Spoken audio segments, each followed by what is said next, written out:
नमस्कार दोस्तों, आपका इस वीडियो में स्वागत है। जैसा कि आप लोग जानते हैं कि हम लोग यूपी पीसीएस और आरआरओ से रिलेटेड टेस्ट सीरीज स्टार्ट कर रहे हैं और यह टेस्ट सीरीज जो फुल टेस्ट सीरीज है और इस टेस्ट सीरीज में आने वाले यूपी पीसीएस और आरआरओ एग्जाम के लिए अत्यंत महत्वपूर्ण क्वेश्चन दिए गए हैं। तो चलिए टाइम को बिना वेस्ट किए आगे बढ़ते हैं और आप लोगों से एक विनम्र निवेदन है कि आप लोग चैनल को सब्सक्राइब कर लें, वीडियो को लाइक करें, शेयर करें और कमेंट करें और इस वीडियो के पीडीएफ के लिए टेलीग्राम चैनल को ज्वाइन कर लें, जो कि टेलीग्राम चैनल का लिंक डिस्क्रिप्शन में दे दिया गया है। तो चलिए स्टार्ट करते हैं। पहला क्वेश्चन आपके स्क्रीन पे है।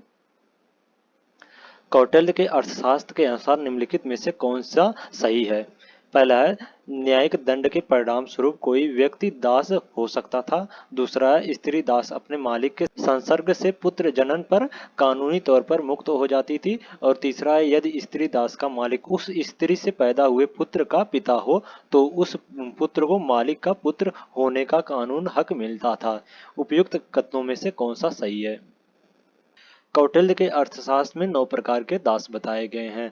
इस प्रकार न्यायिक दंड के परिणाम स्वरूप कोई व्यक्ति दास हो सकता था। अर्थशास्त्र के अनुसार यदि स्वामी के संपर्क से दासी को पुत्र उत्पन्न हो जाए तो दासी तथा उनके पुत्र दोनों को ही दासता से मुक्त मिल जाएगी। किंतु यह भी दातव्य है कि यदि स्त्री दास का मालिक उस स्त्री से पैदा हुए पुत्र का पिता हो तो उस पुत्र को मालिक के पुत्र होने का कानूनी हक मिलता था। तो इस प्रकार इसमें ये तीनों कथन जो है वो सही है कौटिल्य के अर्थशास्त्र के अनुसार। तो इसमें डी द राइट आंसर हो जाएगा। नेक्स्ट क्वेश्चन है,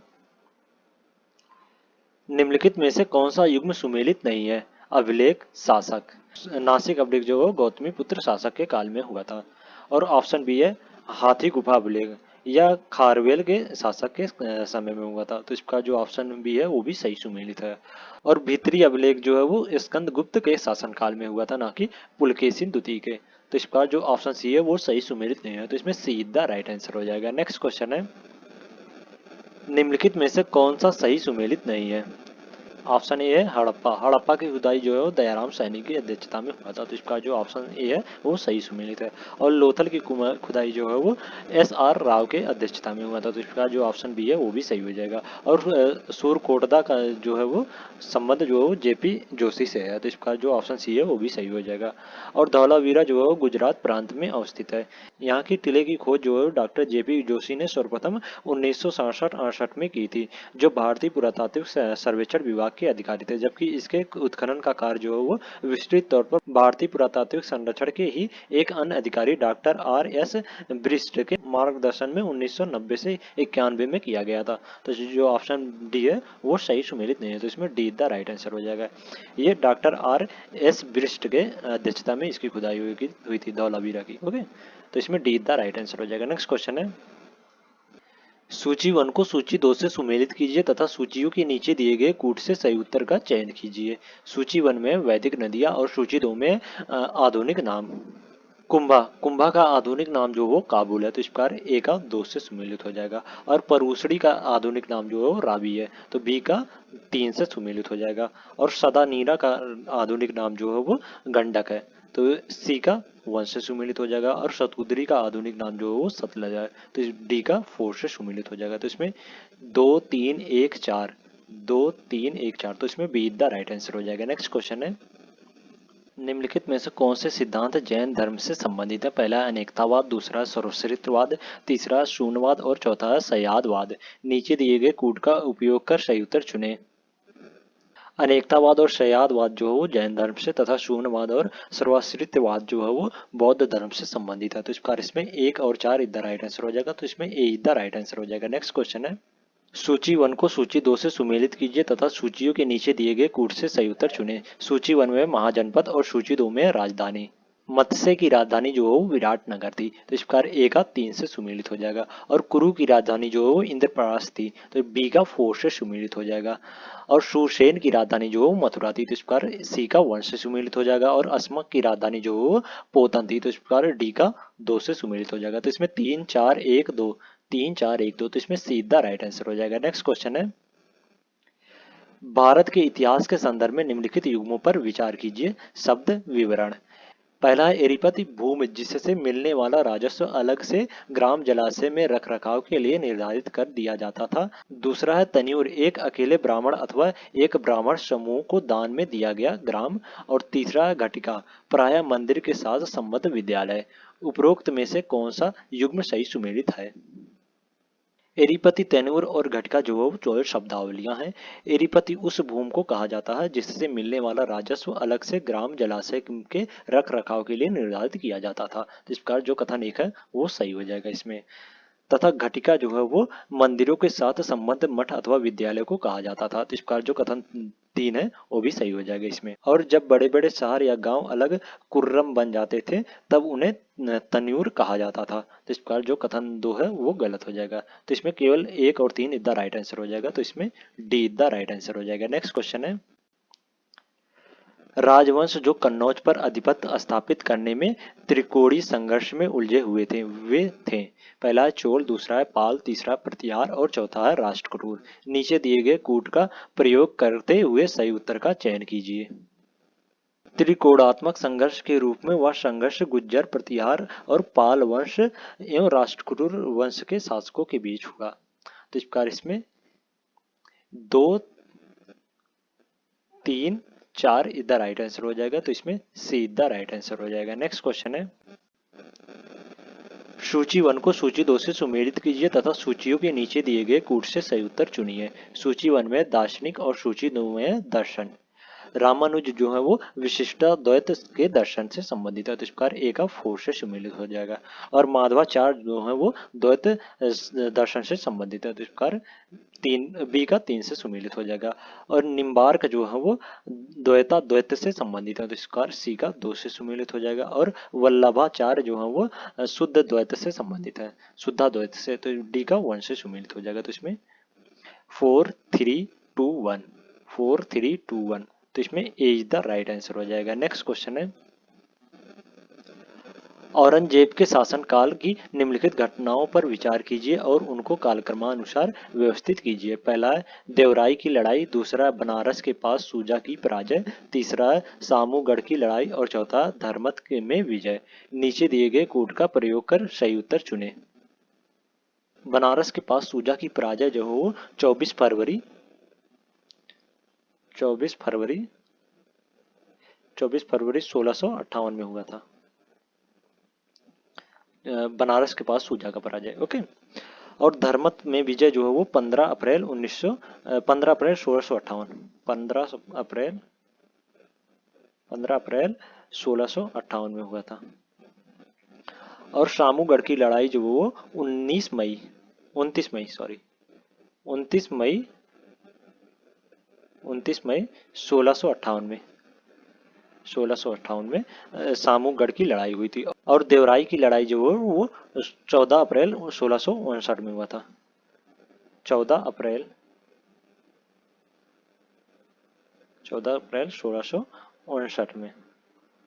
तो इस प्रकार पहले बनारस के पास सूजा की पराजय हुई थी, फिर धर्मत में विजय हुआ था, फिर सामूगढ़ की लड़ाई, फिर उसके बाद देवराई की लड़ाई हुई थी। तो इस प्रकार 2, 4, 3, 1 2, 4, 3, 1। तो इसमें डी द राइट आंसर हो जाएगा।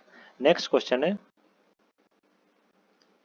सूची 1 को सूची 2 से सुमेलित कीजिए और नीचे दिए गए कूट से सही उत्तर चुनिए। सूची 1 में शासक या अधिकारी और सूची 2 में कबीला। इल्तुतमिश जो है वो शमसी कबीला से संबंधित था। तो इस प्रकार ए का 1 से सुमेलित हो जाएगा। और बलवन जो है वो इलबरी कबीला से संबंधित था। तो बी का 3 से सुमेलित हो जाएगा। बी का 3 से और ए का 1 से। और जमालुद्दीन याकूत जो है वो हफ्सी कबीला से संबंधित है। सी का 4 से सुमेलित हो जाएगा। और मूंग जो है वो मंगोल से संबंधित है। तो डी का 2 से सुमेलित हो जाएगा। तो इसमें 1, 3, 4, 2 1, 3, 4, 2। तो इसमें ए इज द राइट आंसर हो जाएगा। नेक्स्ट क्वेश्चन है, विजयनगर पर शासन करने वाले वंशों के सही कालक्रम का चयन कीजिए।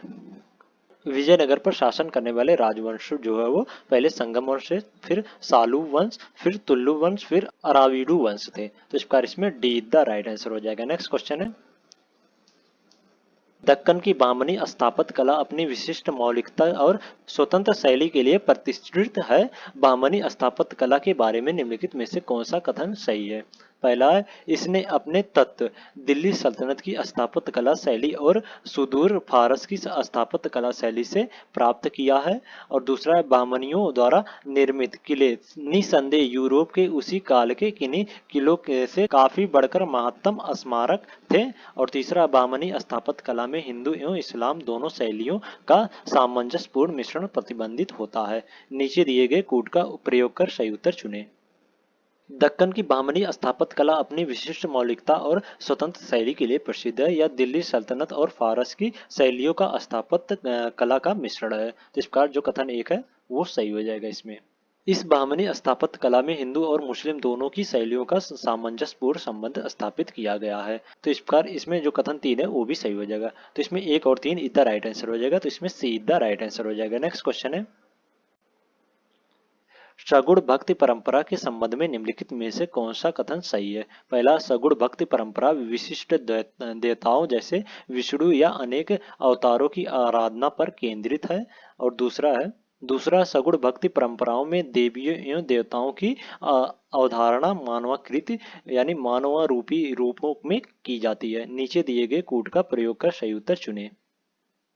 सगुण भक्ति का अर्थ है अपने आराध्य के रूप में गुण तथा आकार की कल्पना का साकार मानवीय रूप में विश्वास करना। सगुण काव्यधारा में ईश्वर के साकार रूप की लीलाओं का गुणगान होता है। इसमें विष्णु के अवतार या राम एवं कृष्ण की महिमा का गुणगान हुआ है। तो इसमें जो कथन एक है वो सही हो जाएगा। और सगुण भक्ति परंपरा में देवी और देवताओं की अवधारणा मानवाकृत रूप में की जाती है। तो इस प्रकार जो कथन 2 है वो भी सही हो जाएगा। तो इसमें 1 और 2 दोनों सही है, तो सीधा राइट आंसर हो जाएगा। नेक्स्ट क्वेश्चन है, निम्नलिखित युग्मों में से गलत युग्मों की को पहचानिए। औलिया का संबंध जो है वो दिल्ली से ना कि मध्य प्रदेश से। तो इसका जो ऑप्शन सी है वो सही सुमेलित नहीं है। तो इसमें सीधा राइट आंसर हो जाएगा। नेक्स्ट क्वेश्चन है, निम्नलिखित कृतियों को उनके लेखक से सुमेलित करें और सही कूट से उत्तर चुनें। हकीक ए हिंद के लेखक जो है वो अब्दुल वादिल बिलग्रामी हैं। तो इस प्रकार जो ए का 3 से सुमेलित हो जाएगा। इसमें तहजीबुल अखलाक के लेखक जो हैं वो इब्न मिस्काविया हैं। तो इस प्रकार जो ऑप्शन बी है वो 1 से सुमेलित हो जाएगा। कुंजिल तिजार के लेखक जो हैं वो बैलाक अल कबायकी हैं। तो इस प्रकार जो सी का 4 से सुमेलित हो जाएगा। जवामी उल हिकाक के लेखक जो हैं वो जहीरुद्दीन नस्र मोहम्मद औफी हैं। तो इस प्रकार डी का 2 से सुमेलित हो जाएगा। तो इसमें 3 1 4 2 3 1 4 2। तो इसमें ए द राइट आंसर हो जाएगा। नेक्स्ट क्वेश्चन है, सूची 1 को सूची 2 से सुमेलित कीजिए तथा सूचियों के नीचे दिए गए कूट से सही उत्तर चुनिए। सूची 1 में व्यक्ति और सूची 2 में संबंधित कार्य या पद। डी के कर्वे जो हो वीडो डी मैरिज एसोसिएशन के सचिव थे। तो इस प्रकार ए का 2 से सुमेलित हो जाएगा। और जे.ई.डी. बेतुन जो वो कलकत्ता में कन्या विश्वविद्यालय की स्थापना किए थे। तो इस प्रकार बी का 1 से सुमेलित हो जाएगा। और ईश्वरचंद विद्यासागर जो वो कलकत्ता में संस्कृत कॉलेज की प्रधानाचार्य थे। तो सी का 4 से सुमेलित हो जाएगा। और बी.एम. मालावीरा का संबंध जो वो बाल विवाह के विरुद्ध संघर्ष करना। तो इस प्रकार जो डी का 3 से सुमेलित हो जाएगा। तो इसमें 2 1 4 3 2 1 4 3 2 1 4 3। तो इसमें बी द राइट आंसर हो जाएगा। नेक्स्ट क्वेश्चन है, भारत में पुर्तगालियों के संबंध में निम्नलिखित कथनों में से कौन सा सही है। पहला, 16वीं शताब्दी में पूर्वी व्यापार पर उनका एकाधिकार था। दूसरा, प्रारंभ में उनका बंबई पर स्वामित्व था। तीसरा, उनके पास कोची दीव और दमन में व्यापारिक बस्तियां थी। और चौथा, मुगलों ने उन्हें किसी भी व्यापारिक छूट से वंचित किया था। नीचे दिए गए कूट का प्रयोग कर सही उत्तर चुनें। भारत में पुर्तगालियों का प्रथम आगमन वास्को डी गामा के रूप में 1498 ईस्वी में हुआ। उन्होंने अपना प्रथम कारखाना जो है 503 ईस्वी में कोच्चि में और 510 ईस्वी में गोवा में व 535 ईस्वी में दीव आदि स्थानों पर अपने कारखाने स्थापित किए। पुर्तगालियों ने 1661 ईस्वी में बम्बई को ब्रिटेन को दहेज के रूप में दे दिया। इसके पहले बंबई तथा पूर्वी व्यापार पर पुर्तगालियों का एकाधिकार था। मुगलों ने पुर्तगालियों को व्यापारिक छूट प्रदान की थी। तो इसका जो कथन 4 है वो गलत हो जाएगा इसमें। ओके, तो इसमें केवल 1 2 और 3 इज द राइट आंसर हो जाएगा। तो इसमें ए इज द राइट आंसर हो जाएगा। नेक्स्ट क्वेश्चन है,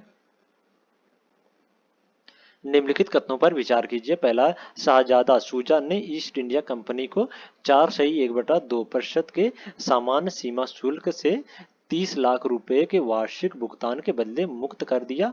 और दूसरा, मुर्शिद कुली जाफर खान ने कंपनी के दस्तक को आंतरिक व्यापार के लिए प्रयोग में न लाए जाने की व्यवस्था दी। और तीसरा, ईस्ट इंडिया कंपनी के सेवकों ने भारतीय व्यापार को सीमा शुल्क से बचाने हेतु दस्तक विक्रय कर दी। उपयुक्त कथनों में से कौन सा सही है?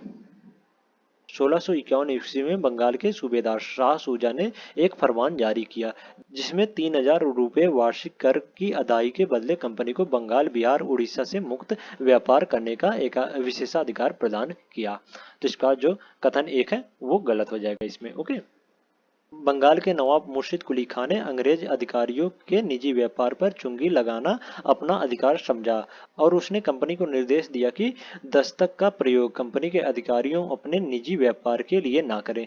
ईस्ट इंडिया कंपनी के सेवकों ने भारतीय व्यापारियों को सीमा शुल्क से बचने हेतु दस्तक विक्रय कर दी। तो इस प्रकार जो कथन 2 है वो सही हो जाएगा और कथन 3 जो है वो भी सही हो जाएगा। तो इसमें 1 और 3 इधर राइट आंसर हो जाएगा। तो इसमें बी इधर राइट आंसर हो जाएगा। नेक्स्ट क्वेश्चन है, मराठाओं और ब्रिटिश के बीच निम्नलिखित संधियां या कन्वेंशन को कालक्रमानुसार व्यवस्थित कीजिए। पहला सालबाई की संधि, दूसरा पुरंदर की संधि, तीसरा बड़ा गांव की संधि और चौथा है सूरत की संधि।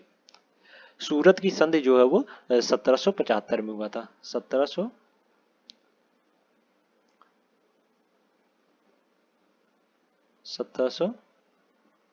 में सूरत की संधि हुई थी।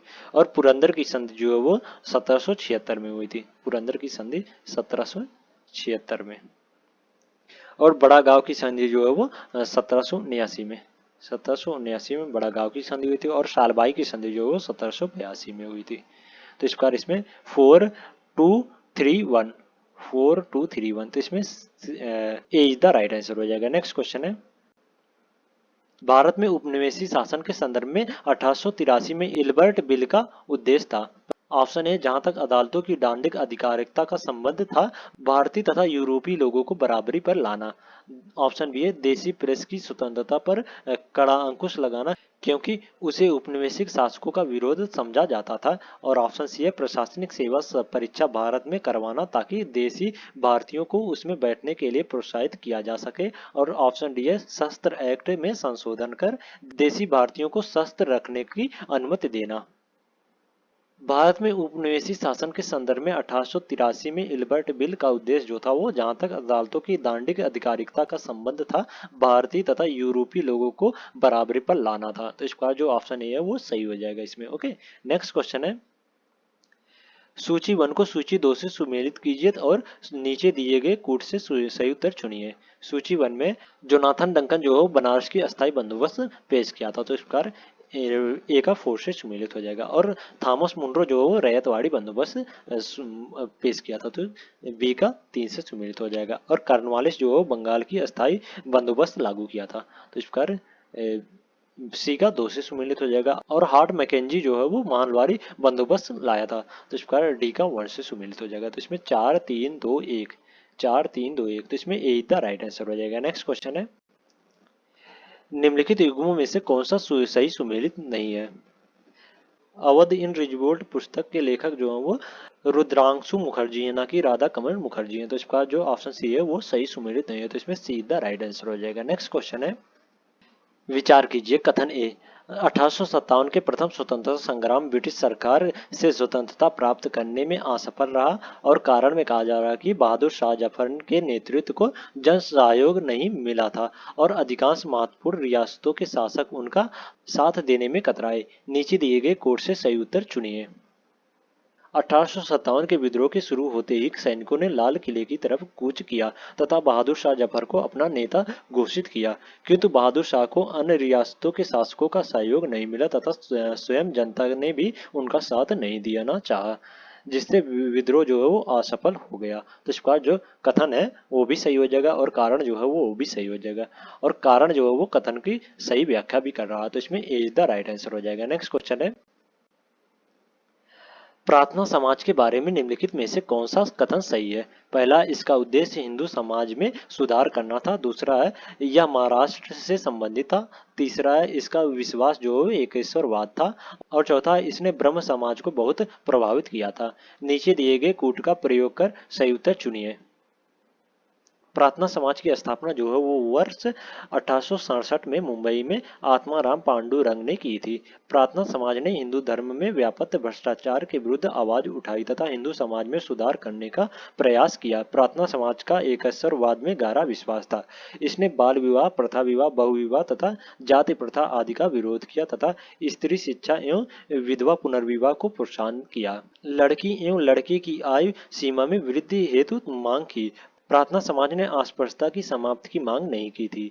प्रार्थना समाज को लोकप्रिय बनाने का कार्य जो है वो रनाडे ने किया था। और प्रार्थना समाज का उद्देश्य जो था वो हिंदू समाज में सुधार करना था और यह महाराष्ट्र से संबंधित है और इसका विश्वास एकेश्वरवाद में था। तो इसका जो इसमें 1, 2 और 3 इधर राइट आंसर हो जाएगा, तो इसमें सीधा राइट आंसर हो जाएगा। नेक्स्ट क्वेश्चन है, सूची 1 को सूची 2 से सुमेलित कीजिए तथा सूचियों के नीचे दिए गए कूट का प्रयोग करते हुए सही उत्तर का चयन कीजिए। सूची 1 है ब्रह्म समाज, मानव धर्म सभा, आर्य समाज और नदवा उल उलमा। ब्रह्म समाज की स्थापना जो है वो राजा राम मोहन राय ने 1828 ईस्वी में कलकत्ता में की थी। इस प्रकार ए का 3 से सुमेलित हो जाएगा इसमें। और मानव धर्म सभा की स्थापना जो है वो 1844 ईस्वी को सूरत में हुई थी। सूरत में, तो बी का 2 से सुमेलित हो जाएगा। और आर्य समाज की स्थापना जो है वो दयानंद सरस्वती द्वारा 1875 ईस्वी में मुंबई में की थी। तो इस प्रकार सी का 1 से सुमेलित हो जाएगा। और नादवा उल उलमा की स्थापना जो है वो लखनऊ में की गई थी। तो डी का 4 से सुमेलित हो जाएगा। तो इसमें 3, 2, 1, 4, 3, 2, 1, 4, तो इसमें डी द राइट आंसर हो जाएगा। नेक्स्ट क्वेश्चन है,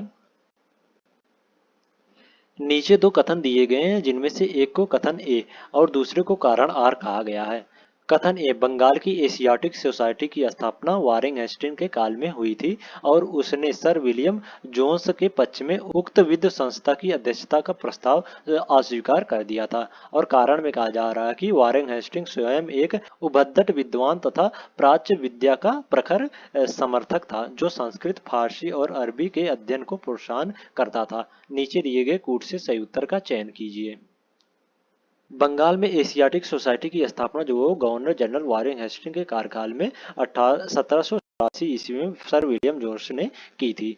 हेस्टिंग ने विलियम जोन्स के पक्ष में संस्था की अध्यक्षता के प्रस्ताव को अस्वीकार कर दिया था। तो इसका जो कथन है वो सही हो जाएगा इसमें। ओके। और वारेन हेस्टिंग जो है वो बंगाल का प्रथम गवर्नर था। वह एक प्राच्य विद्वान था जो प्राच्य विद्या का प्रखर समर्थक तथा संस्कृत, उर्दू और फारसी के अध्ययन को प्रोत्साहन किया था। तो इसका जो कारण है वो भी सही हो जाएगा। और कारण जो है वो कथन का स्पष्टीकरण नहीं है। तो इस प्रकार इसमें बी द राइट आंसर हो जाएगा। नेक्स्ट क्वेश्चन है, सूची 1 को सूची 2 से सुमेलित कीजिए। सूची 1 में इंडिया लीग, इंडियन एसोसिएशन, भारतीय राष्ट्र उदार संघ और यूनाइटेड इंडिया पेट्रियाटिक एसोसिएशन। वर्ष 1875 में बंगाल में शिशिर कुमार घोष ने इंडिया लीग की स्थापना की थी। इंडिया लीग की स्थापना जो वो शिशिर कुमार घोष ने की थी। तो इस प्रकार ए का 1 से सुमेलित हो जाएगा। इंडियन एसोसिएशन की स्थापना जो वो 26 जुलाई 1876 को सुरेंद्र नाथ बनर्जी ने और आनंद मोहन बोस के सहयोग से किया गया था। तो इस प्रकार इसमें बी का 2 से सुमेलित हो जाएगा। इंडियन एसोसिएशन की स्थापना जो है वो आनंद मोहन बोस ने किया था। भारतीय उदार संघ यानी इंडियन लिबरल एसोसिएशन की स्थापना जो है वो सुरेंद्र नाथ बनर्जी ने की थी। तो इस प्रकार सी का 4 से सुमेलित हो जाएगा इसमें। ओके। और यूनाइटेड इंडियन पेट्रियाटिक एसोसिएशन की स्थापना जो है वो सर सैयद अहमद खान ने किया था। तो इस डी का 3 से सुमेलित हो जाएगा। तो इसमें 1, 2, 4, 3, 1, 2, 4, 3, तो इसमें डी द राइट आंसर हो जाएगा। नेक्स्ट क्वेश्चन है, निम्नलिखित कथनों पर विचार कीजिए। पहला, भारतीय राष्ट्रीय कांग्रेस का प्रथम अधिवेशन कलकत्ता में हुआ। दूसरा, भारतीय राष्ट्रीय कांग्रेस का दूसरा अधिवेशन दादा भाई नौरोजी की अध्यक्षता में हुआ। और तीसरा, भारतीय राष्ट्रीय कांग्रेस तथा मुस्लिम लीग दोनों ने लखनऊ में 1916 में अधिवेशन किया तथा लखनऊ समझौता संपन्न किया। उपरोक्त कथनों में से कौन सा सही है?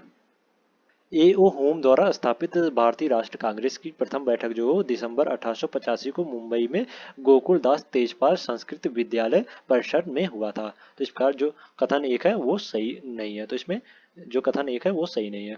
और भारतीय राष्ट्रीय कांग्रेस का दूसरा अधिवेशन जो है वो दादा भाई नौरोजी की अध्यक्षता में हुआ था। तो इस प्रकार जो कथन दो है वो सही हो जाएगा। और भारतीय राष्ट्रीय कांग्रेस तथा मुस्लिम लीग दोनों ने लखनऊ में 1916 में अधिवेशन किया तथा लखनऊ समझौता संपन्न किया। तो इस प्रकार जो कथन तीन है वो भी सही हो जाएगा। तो इसमें एक और तीन इधर राइट आंसर हो जाएगा, दो और तीन इधर राइट आंसर हो जाएगा। तो इसमें सीधा राइट आंसर हो जाएगा। नेक्स्ट क्वेश्चन है, निम्नलिखित विषयों पर विचार कीजिए तथा उन्हें क्रमानुसार जैसा संविधान में उल्लेखित है व्यवस्थित कीजिए। पहला संघ तथा उसका राज्य क्षेत्र, दूसरा मौलिक कर्तव्य, तीसरा नागरिकता और चौथा राज्य की नीति के निर्देशक तत्व। नीचे दिए गए कूट से सही उत्तर का चयन कीजिए।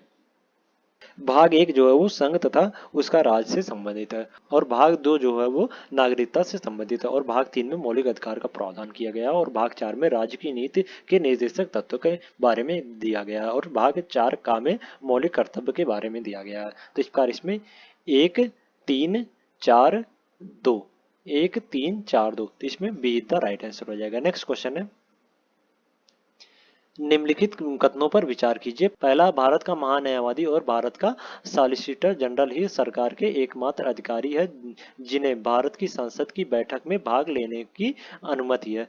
और दूसरा कथन है, भारत के संविधान के अनुसार भारत का महान्यायवादी अपना त्यागपत्र दे देता है जब वह सरकार जिसने उनको नियुक्त किया था इस्तीफा देता है। उपयुक्त कथनों में से कौन सा सही है?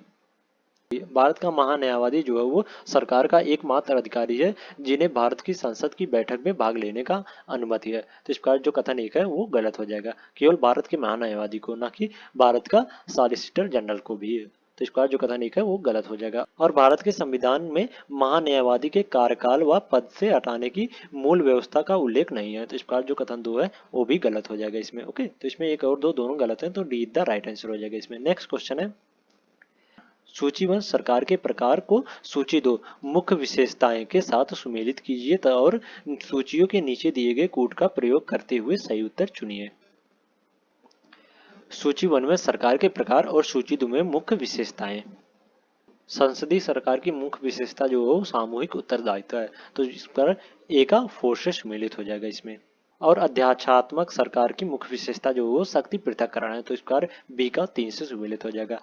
और संघ व्यवस्था की मुख्य विशेषता जो है शक्तियों का विभाजन है, तो सी का दो से सुमेलित हो जाएगा। और एकात्मक व्यवस्था की मुख्य विशेषता जो है शक्तियों का केंद्रीकरण है, तो डी का वन से सुमेलित हो जाएगा। तो इसमें चार तीन दो एक, चार तीन दो एक, इसमें बी द राइट आंसर हो जाएगा। नेक्स्ट क्वेश्चन है, नीचे दो वक्तव्य दिए गए हैं, एक कथन ए तथा दूसरा कारण है आर है।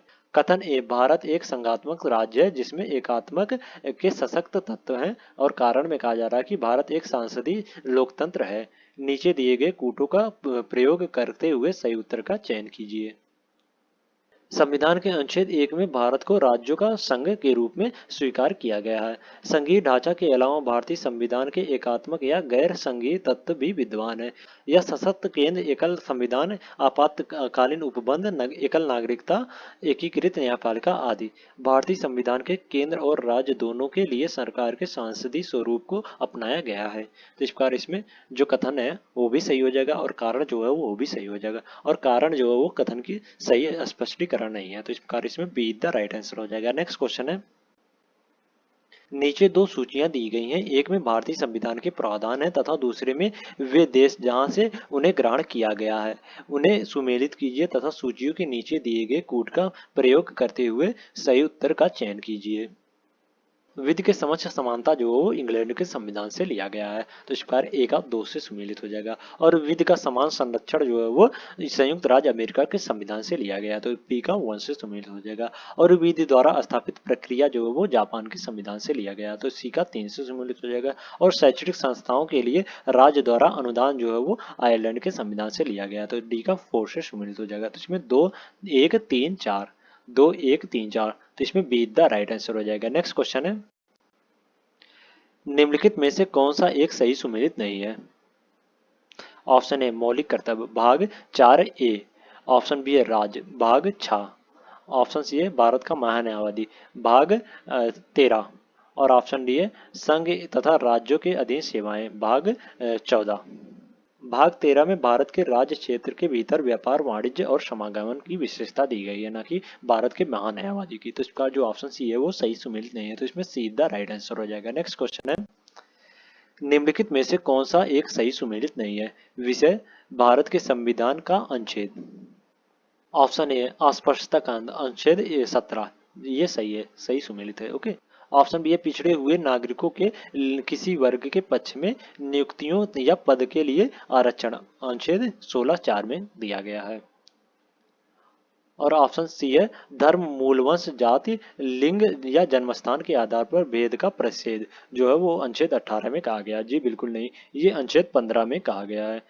धर्म मूलवंश जाति लिंग या जन्मस्थान के आधार पर भेदभाव का प्रतिषेध जो है वो अनुच्छेद 15 में कहा गया, ना कि 18 में। तो इसका जो ऑप्शन सी है वो सही सुमेलित नहीं है, तो इसमें सीधा राइट आंसर हो जाएगा। नेक्स्ट क्वेश्चन है, मिलान करें सूची 1 सूची 2 अनुच्छेद 15। अनुच्छेद 15 जो है वो भेदभाव की मनाही से है, इसका संबंध तो इसका ए का 3 से सुमेलित हो जाएगा। और अनुच्छेद 20 जो है वो बंदियों के विरुद्ध सुरक्षा से संबंधित है, तो इसका जो बी है वो 4 से सुमेलित हो जाएगा। और अनुच्छेद 25 जो है वो धर्म की स्वतंत्रता से संबंधित है, तो सी का 1 से सुमेलित हो जाएगा। और अनुच्छेद 32 में कहा गया है कि संवैधानिक उपचारों का प्रावधान दिया गया है, तो इसका डी का 2 से सुमेलित हो जाएगा। तो इसमें 3 4 1 2 3 4 1 2, तो इसमें सीधा राइट आंसर हो जाएगा। नेक्स्ट क्वेश्चन है, सूची 1 को सूची 2 से सुमेलित कीजिए तथा नीचे दिए गए कोटों का प्रयोग कर सही उत्तर का चयन कीजिए। सूची 1 में है अनुच्छेद और सूची 2 में है प्रावधान। अनुच्छेद 215 में प्रावधान है कि उच्चतम न्यायालय एक अभिलेख न्यायालय होगा और उसे अपनी अवमानना के लिए दंड का अधिकार होगा, तो इसका जो ऑप्शन ए है वो 4 से सुमेलित हो जाएगा, ए का 4 से सुमेलित हो जाएगा। और अनुच्छेद 222 में यहाँ प्रावधान किया गया है कि किसी न्यायाधीश का एक उच्च न्यायालय से दूसरे उच्च न्यायालय में अंतरण, तो इस प्रकार बी का 1 से सुमेलित हो जाएगा। और अनुच्छेद 226 में यह प्रावधान किया गया कि उच्चतम न्यायालय को मौलिक अधिकारों के संबंध में बंदी प्रत्यक्षीकरण प्रमादेश प्रतिषेध आधार परीक्षा और उत्प्रेषण निकालने का अधिकार है, यानी रिट निकालने का अधिकार है, तो इस प्रकार सी का 3 से सुमेलित हो जाएगा। और अनुच्छेद 227 में कहा गया है कि सभी न्यायालयों की अधीक्षण की उच्च न्यायालयों की शक्ति है, तो इस प्रकार डी का 2 से सुमेलित हो जाएगा इसमें। तो इसमें 4 1 3 2 4 1 3 2, तो इसमें ए द राइट आंसर हो जाएगा। नेक्स्ट क्वेश्चन है, सूची 1 भारतीय संविधान का अनुच्छेद को सूची 2 प्रावधान के साथ सुमेलित कीजिए और सूचियों के नीचे दिए गए कोड का प्रयोग कर सही उत्तर चुनिए। सूची 1 में भारतीय संविधान का अनुच्छेद और सूची 2 में प्रावधान। अनुच्छेद 16(2) में प्रावधान है कि राज्य के अधीन किसी नियोजन या पद के संबंध में केवल धर्म मूलवंश जाति लिंग जन्मस्थान निवास के आधार पर भेदभाव नहीं, तो इस प्रकार ए का 2 से सुमेलित हो जाएगा इसमें। ओके। और अनुच्छेद 29(2) में यह प्रावधान है कि राज्य द्वारा घोषित या राज्य सहायता वाले शिक्षण संस्थानों में प्रवेश पर नागरिकों के साथ केवल धर्म मूलवंश जाति लिंग भाषा के आधार पर भेदभाव नहीं, तो इस प्रकार इसमें बी का 4 से सुमेलित हो जाएगा। और अनुच्छेद 30(1) में यह प्रावधान किया गया है कि धर्म या भाषा पर आधारित किसी अल्पसंख्यक वर्ग को अपनी रुचि के शिक्षण संस्था स्थापित करने की स्वतंत्रता है, तो इस प्रकार इसी का 3 से सुमेलित हो जाएगा। और अनुच्छेद 31(1) में यह प्रावधान है कि किसी व्यक्ति को कानूनी तरीके से संपत्ति से वंचित किया जा सकता है, अन्यथा नहीं, तो इसका जो ऑप्शन डी है वो 1 से सुमेलित हो जाएगा। तो इसमें 2 4 3 1 2 4 3 1, तो इसमें ए द राइट आंसर हो जाएगा। नेक्स्ट क्वेश्चन है, भारत में किसी धार्मिक संप्रदाय या समुदाय को यदि राष्ट्रीय स्तर पर अल्पसंख्यक वर्ग का दर्जा दिया जाता है तो वह किस लाभों का हकदार हो जाता है? पहला है, यह संप्रदाय या समुदाय विशेष शैक्षणिक संस्था की स्थापना और संचालन कर सकता है। और दूसरा है, भारत के राष्ट्रपति स्वयं इस संप्रदाय या समुदाय के प्रतिनिधि को लोकसभा में मनोनीत कर सकते हैं। और तीसरा है, यह संप्रदाय या समुदाय प्रधानमंत्री के 15 पॉइंट कार्यक्रम के लाभ प्राप्त कर सकता है। उपरोक्त में से कौन सा कथन सही है? भारतीय संविधान के अनुच्छेद 30 के अंतर्गत किसी संस्था की स्थापना या प्रशासन करने का अल्पसंख्यक वर्गों का अधिकार है। अनुच्छेद 31(1) के अनुसार धर्म या भाषा पर आधारित सभी अल्पसंख्यक वर्गों को अपनी रुचि की शिक्षा संस्थानों की स्थापना और प्रशासन का अधिकार होगा, तो इसका जो कथन एक है वो सही हो जाएगा इसमें। ओके। और केंद्र सरकार द्वारा अल्पसंख्यक वर्गों के कल्याण के लिए प्रधानमंत्री का 15 पॉइंट कार्यक्रम प्रारंभ किया गया है, तो इसका जो कथन 3 है वो भी सही हो जाएगा। और यह संप्रदाय जो प्रधानमंत्री के 15 पॉइंट कार्यक्रम में लाभ प्राप्त कर सकता है, तो इसमें 1 और 3 द राइट आंसर हो जाएगा, तो इसमें सी द राइट आंसर हो जाएगा। नेक्स्ट क्वेश्चन है, निम्नलिखित में से कौन सा कथन भारत के राष्ट्रपति के निर्वाचन के बारे में सही है? पहला है, यह अप्रत्यक्ष रूप से निर्वाचित होता है। दूसरा है, उसका निर्वाचन सभी निर्वाचित सांसद सदस्यों और विधानसभा सदस्यों से मिलकर बनने निर्वाचन मंडल द्वारा होता है। और तीसरा है, यह प्रत्यक्ष रूप से निर्वाचित होता है। और चौथा, राष्ट्रपति के निर्वाचन में विधान परिषद के सदस्यों के पास मत देने का अधिकार नहीं है। नीचे दिए गए कूट का प्रयोग कर सही उत्तर चुनिए। राष्ट्रपति जो है वो भारत का संवैधानिक प्रधान होता है जो अप्रत्यक्ष निर्वाचन से चुना जाता है। अनुच्छेद 54 के अनुसार राष्ट्रपति का निर्वाचन ऐसे निर्वाचन मंडल द्वारा किया जाएगा जिसमें संसद यानी लोकसभा और राज्यसभा तथा राज्य विधानमंडल के निर्वाचित सदस्य शामिल होंगे। राष्ट्रपति के निर्वाचन मंडल में संसद के मनोनीत सदस्य यानी राज्य विधानमंडल के मनोनीत सदस्य तथा राज्य विधान परिषद के सदस्य शामिल नहीं किए जाते हैं। तो इस प्रकार जो कथन 1 है वो सही हो जाएगा और कथन 2 जो है वो भी सही हो जाएगा। और राष्ट्रपति के निर्वाचन में विधान परिषद के सदस्य के पास मत देने का अधिकार नहीं होता। तो इस प्रकार जो कथन 4 है वो भी सही हो जाएगा। तो इसमें 1, 2 और 4 इज द राइट आंसर हो जाएगा। तो इसमें B is the right answer हो जाएगा। नेक्स्ट क्वेश्चन है, सूची 1 को सूची 2 से सुमेलित कीजिए तथा निम्न कूट का प्रयोग करते हुए सही उत्तर का चयन कीजिए। सूची 1 में राष्ट्रपति और सूची 2 में अवधि। फरुखुद्दीन आदिल अहमद का कार्यकाल जो है वो 1974 से 77 तक था। तो इस प्रकार ए का 2 से सुमेलित हो जाएगा। और एन संजीव रेड्डी का कार्यकाल जो था वो 1977 से 1982 तक था। तो बी का 3 से सुमेलित हो जाएगा।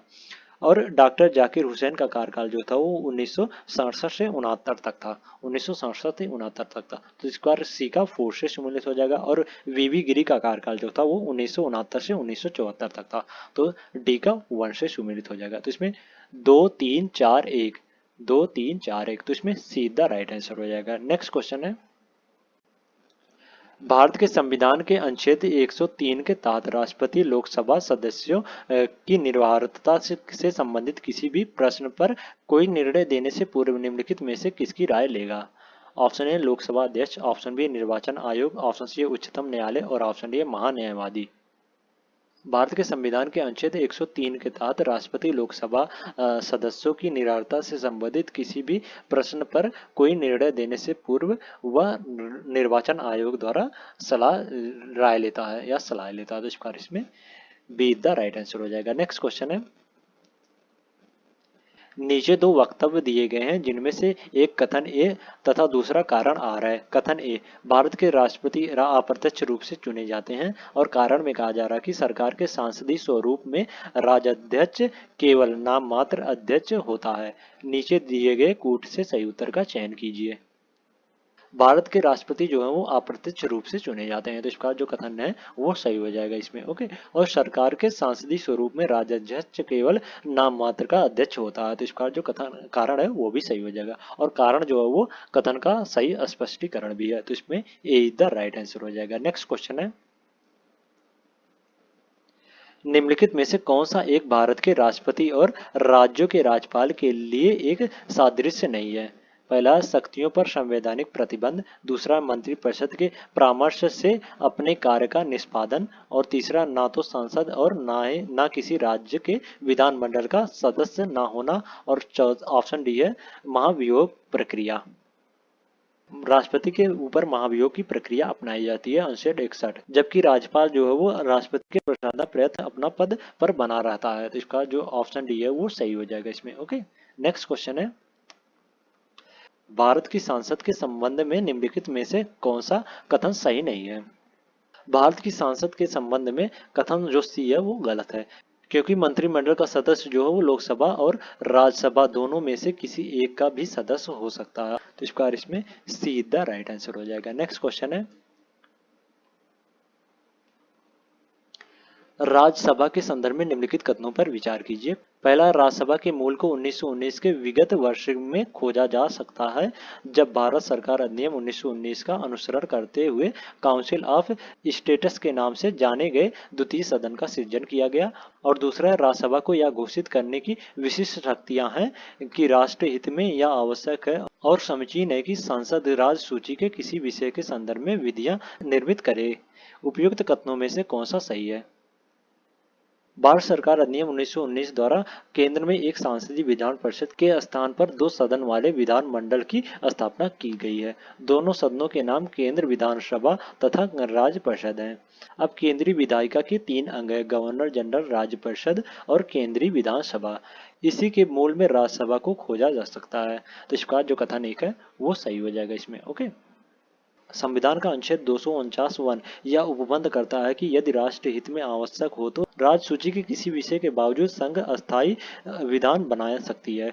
इस विषय में संविधान ने राज्यसभा को विशेष भूमिका प्रदान की है। तो इसका जो कथन 2 है वो भी सही हो जाएगा। तो इसमें 1 और 2 दोनों सही है, तो सीधा राइट आंसर हो जाएगा। नेक्स्ट क्वेश्चन है, निम्नलिखित कथनों पर विचार कीजिए। पहला, लोकसभा की कुल निर्वाचित सदस्यता राज्यों के राज्य की जनसंख्या की और क्षेत्रफल के आधार पर वितरित है। और दूसरा, भारत के संविधान के 84वें संशोधन द्वारा अधिरोपित निर्वाचन क्षेत्र के परिसीमन पर लगी रोक को हटा लिया गया। उपयुक्त कथनों में से कौन सा सही है? लोकसभा की कुल निर्वाचित सदस्यता जो है वो राज्यों में राज्य की जनसंख्या और क्षेत्रफल के आधार पर वितरित है। इसका जो कथन एक है वो सही हो जाएगा इसमें। ओके। और भारतीय संविधान के 84वें संविधान संशोधन ने 82वें संशोधन द्वारा लगाए गए निर्वाचन क्षेत्रों के परिसीमन पर लगाई रोक को हटा दिया। संविधान संशोधन के बाद 2009 में लोकसभा चुनाव नए परिसीमन कानून के आधार पर हुए थे। तो इस प्रकार जो कथन 2 है वो सही हो जाएगा इसमें। तो इसमें 1 और 2 दोनों सही है, तो सीधा राइट आंसर हो जाएगा। नेक्स्ट क्वेश्चन है, सूची 1 सांसदीय समितियां और सूची 2 कार्य के साथ सुमेलित कीजिए और सूचियों के नीचे दिए गए कूटों का प्रयोग करते हुए सही उत्तर चुनिए। सूची 1 में है प्रवर समिति का कार्य जो हो बिल की खंडस समीक्षा करती है और परिवर्तन का सुझाव देती है। तो इस प्रकार ए का 4 से सुमेलित हो जाएगा। और लोक लेखा समिति का कार्य जो हो सरकारी पैसा साविवेक ढंग से खर्च हुआ है या नहीं इसकी परीक्षा करती है। तो इस प्रकार बी का 3 से सुमेलित हो जाएगा। और कार्य सलाहकार समिति का कार्य जो है वो विभिन्न विषयों पर चर्चा के लिए समय का विनिधान करती है। तो इस प्रकार सी का 1 से सुमेलित हो जाएगा। और प्रकलन समिति का कार्य जो हो बजट में विभागीय व्यय की जांच करती है। तो इस प्रकार डी का 5 से सुमेलित हो जाएगा। तो इसमें 4 3 1 5 4 3 1 5, तो इसमें ए द राइट आंसर हो जाएगा। नेक्स्ट क्वेश्चन है, निम्नलिखित कथनों पर विचार कीजिए। पहला है, कोई व्यक्ति जब तक उसने 30 वर्ष की आयु पूरी ना की हो राज्यपाल के रूप में नियुक्त का पद पात्र नहीं है। दूसरा है, एक ही व्यक्ति 3 राज्यों के राज्यपाल के रूप में नियुक्त किया जा सकता है। उपरोक्त कथनों में से कौन सा सही है?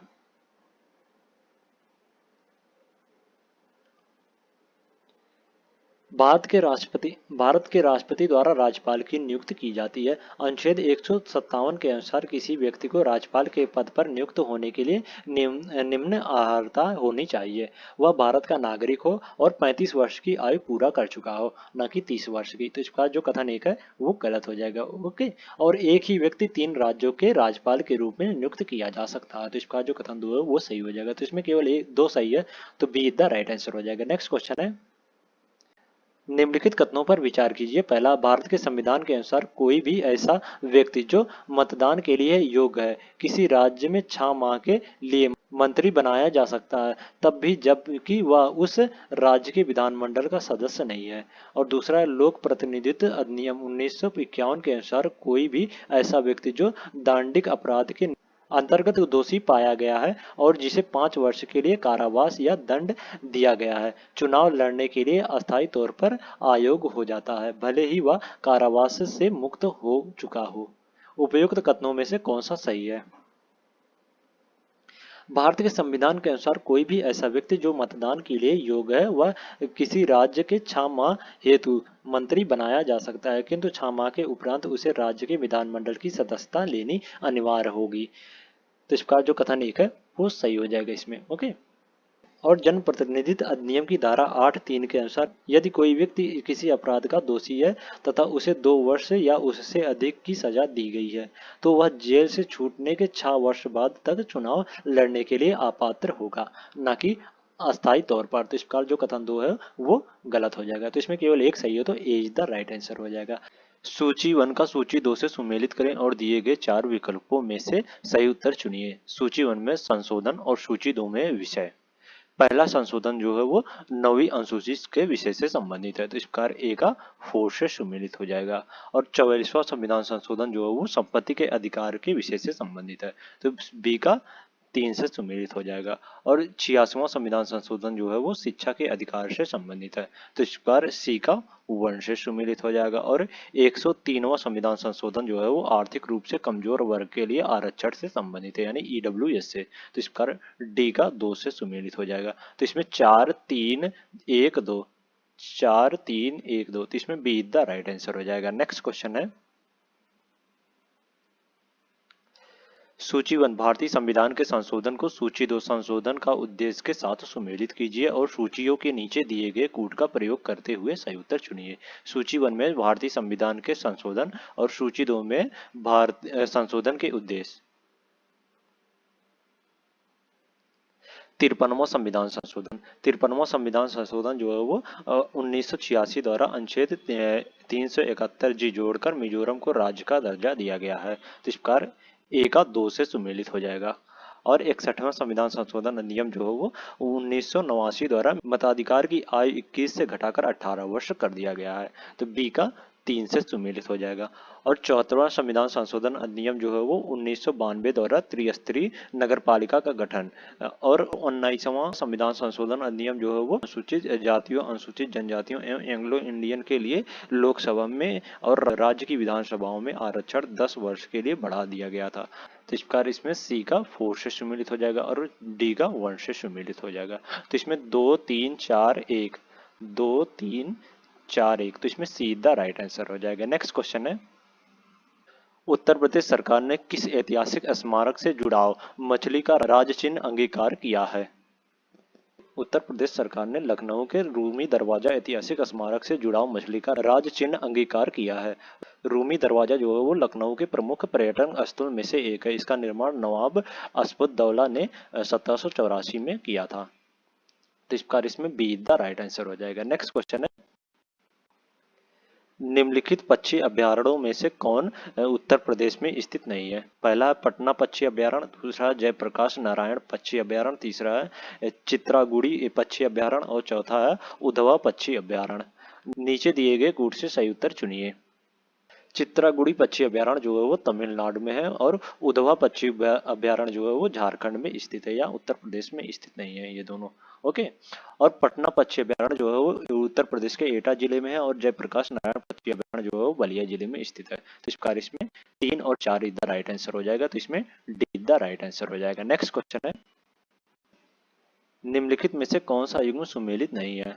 नगर या कस्बा, नदी। बिटूर, बिटूर जो है वो गंगा नदी के किनारे स्थित है, तो इस प्रकार ए जो है वो सही सुमेलित है। गोरखपुर जो है वो राप्ती नदी के किनारे स्थित है, तो इस प्रकार जो ऑप्शन बी है वो भी सही है। जौनपुर जो है वो गोमती नदी के किनारे स्थित है, ना कि साई नदी के किनारे, तो इस प्रकार जो ऑप्शन सी है वो सही सुमेलित नहीं है, तो इसमें सी द राइट आंसर हो जाएगा। नेक्स्ट क्वेश्चन है, उत्तर प्रदेश को भारत का शक्कर का कटोरा क्यों कहा जाता है? इसको स्पष्ट करने के लिए निम्नलिखित कथनों पर विचार कीजिए। पहला, उत्तर प्रदेश में गन्ने का सर्वाधिक उत्पादन होता है। दूसरा, उत्तर प्रदेश में गन्ना अभियांत्रिक शिक्षा संस्था है। तीसरा, उत्तर प्रदेश में चीनी मिल की संख्या सर्वाधिक है। और चौथा, उत्तर प्रदेश में गन्ना उत्पादन की संख्या सर्वाधिक है। उपरोक्त में से सही स्पष्टीकरण कौन है? चीनी मिल की सर्वाधिक संख्या जो वो महाराष्ट्र में है, ना कि उत्तर प्रदेश में, तो इस प्रकार जो ऑप्शन कथन 3 है वो गलत हो जाएगा। और उत्तर प्रदेश में गन्ने का सर्वाधिक उत्पादन होता है और उत्तर प्रदेश में ही भारतीय गन्ना अनुसंधान संस्था लखनऊ में अवस्थित है और उत्तर प्रदेश में गन्ना उत्पादन की संख्या सर्वाधिक है, तो इस प्रकार जो इसमें 1 2 और 4 द राइट आंसर हो जाएगा, तो इसमें सीधा राइट आंसर हो जाएगा। नेक्स्ट क्वेश्चन है, सूची 1 को सूची 2 से सुमेलित कीजिए तथा सूचियों के नीचे दिए गए कूट का प्रयोग करके सही उत्तर चुनिए। सूची 1 में है औद्योगिक संस्था और सूची 2 में नगर। इंडियन टेलीफोन इंडस्ट्रीज जो है वो रायबरेली में स्थित है, तो इस प्रकार ए का 2 से सुमेलित हो जाएगा। ट्रांसफार्मर फैक्ट्री जो है वो झांसी में स्थित है, तो बी का 3 से सुमेलित हो जाएगा। कृत्रिम अंग निर्माण निगम जो है वो कानपुर में स्थित है, तो इस प्रकार सी का 1 से सुमेलित हो जाएगा। और उर्वरक कारखाना जो है वो फूलपुर में स्थित है, तो डी का 4 से सुमेलित हो जाएगा। तो इसमें 2 3 1 4, 2 3 1 4, तो इसमें सीधा राइट आंसर हो जाएगा। नेक्स्ट क्वेश्चन है, उत्तर प्रदेश में एक जनपद एक उत्पाद योजना के आधार पर निम्नलिखित युग्मों में से कौन सा एक सही सुमेलित है नहीं है? पहला बागपत, लकड़ी के खिलौने। बागपत जो है वो होम फर्निशिंग या गुड से संबंधित है, न कि लकड़ी के खिलौने से। लकड़ी का खिलौना जो है वो मुख्यतः चित्रकूट क्षेत्र का है, न कि बागपत का। तो इस बार जो ऑप्शन ए है वो सही सुमेलित नहीं है, तो इसमें ए इज द राइट आंसर हो जाएगा। नेक्स्ट क्वेश्चन है, सूची 1 का सूची 2 से सुमेलित कीजिए तथा सूचियों के नीचे दिए गए कूट से सही उत्तर चुनिए। सूची 1 में खनिज और सूची 2 में प्राप्ति के प्रमुख क्षेत्र। ग्रेनाइट, ग्रेनाइट जो है वो बांदा से प्राप्त होता है सर्वाधिक, तो इस प्रकार ए का 3 से सुमेलित हो जाएगा। और डोलामाइट जो है वो सोनभद्र से सर्वाधिक प्राप्त होता है, तो इस प्रकार बी का 1 से सुमेलित हो जाएगा। और सिल्का सैंड जो है वो प्रयागराज से प्राप्त होता है, सिल्का सैंड जो है प्रयागराज से प्राप्त होता है, तो सी का 4 से सुमेलित हो जाएगा। और बॉक्साइट जो है वो चित्रकूट से प्राप्त होता है, तो डी का 2 से सुमेलित हो जाएगा। तो इसमें 3 1 4 2, 3 1 4 2, तो इसमें बी द राइट आंसर हो जाएगा। नेक्स्ट क्वेश्चन, भारत के संदर्भ में निम्नलिखित कथनों में से कौन सा सही है? पहला है भारत विश्व का सबसे बड़ा देश है। दूसरा, संसार का लगभग 2.4% भारत के अंतर्गत आता है। और तीसरा है, कर्क रेखा देश के बीच से गुजरती है जो अक्षांशीय विस्तार को 2 बराबर भागों में बांटती है। और चौथा है, भारत पूरी तरह से उष्णकटिबंधीय क्षेत्र में स्थित है। नीचे दिए गए कूट से सही उत्तर का चयन कीजिए। भारत जो है वो विश्व का 7वां सबसे बड़ा देश है, ना कि छठा, तो इस प्रकार जो कथन 1 है वो गलत हो जाएगा। संसार का लगभग 2.4% क्षेत्रफल जो है वो भारत के अंतर्गत आता है, तो इस प्रकार जो कथन 2 है वो सही हो जाएगा इसमें। ओके। और कर्क रेखा देश के बीच से गुजरती है जो अक्षांशीय विस्तार को 2 बराबर भागों में बांटती है, तो इस प्रकार जो कथन 3 है वो भी सही हो जाएगा। भारत पूरी तरह से उष्णकटिबंधीय क्षेत्र में स्थित नहीं है, या उष्ण एवं उपोष्ण दोनों कटिबंधों में होता है, पाया जाता है, तो इस प्रकार जो कथन 4 है वो गलत हो जाएगा। तो इसमें केवल 2 और 3 सही है, तो इसमें डी द राइट आंसर हो जाएगा। नेक्स्ट क्वेश्चन है, निम्नलिखित युग्मों पर विचार कीजिए। आर्द्रभूमि या झील अवस्थान। पहला है होकेरा आर्द्रभूमि। होकेरा आर्द्रभूमि जो है वो जम्मू कश्मीर में स्थित है, ना कि पंजाब में, तो इस प्रकार जो कथन 1 है वो गलत हो जाएगा। रेणुका आर्द्रभूमि जो है वो हिमाचल प्रदेश में स्थित है, तो इस प्रकार जो कथन 2 है वो सही हो जाएगा। और रुद्र सागर झील जो है वो त्रिपुरा में स्थित है, तो इस प्रकार जो कथन 3 है वो भी सही हो जाएगा।